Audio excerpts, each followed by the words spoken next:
রামাদান মাস চলছে। গ্রামের ছোট ছেলে স্বামী এবছর প্রথম রোজা রাখবে বলে খুব খুশি। সাহারির সময় সে ঘুম চোখে উঠে মায়ের পাশে বসে খাবার খায়। সকালে বন্ধুরা খেলতে ডাকলে স্বামী যায়, কিন্তু রোদে খেলতে খেলতে তার খুব পিপাসা পায়। চল এক একটু পানি বন্ধু খেয়ে নে, বলে, কেউ দেখবে না। স্বামী কিছুক্ষণ চুপ থাকে। তার গলা শুকিয়ে যাচ্ছে, কিন্তু সে মনে করে মানুষ না দেখলেও আল্লাহ তো দেখছেন। বরং ছায়ায় বসে জিকির করে। বিকেলের দিকে সে ক্লান্ত হয়ে যায়, তবু ধৈর্য ধরে থাকে। অবশেষে মাগরিবের আজান শোনা যায়। আল্লাহু আকবার, আল্লাহু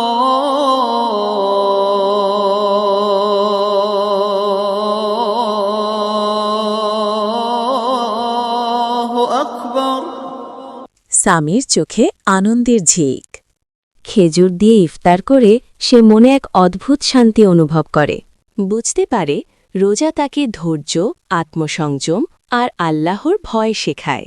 রাতে তারাবির নামাজ পড়ে সে আল্লাহর কাছে দোয়া করে, হে আল্লাহ, আমাকে সবসময় সৎপথে রাখেন। মা তাকে বুকে জড়িয়ে বলে, আজ তুমি শুধু রোজা রাখনি, নিজের মনকেও জয় করেছ।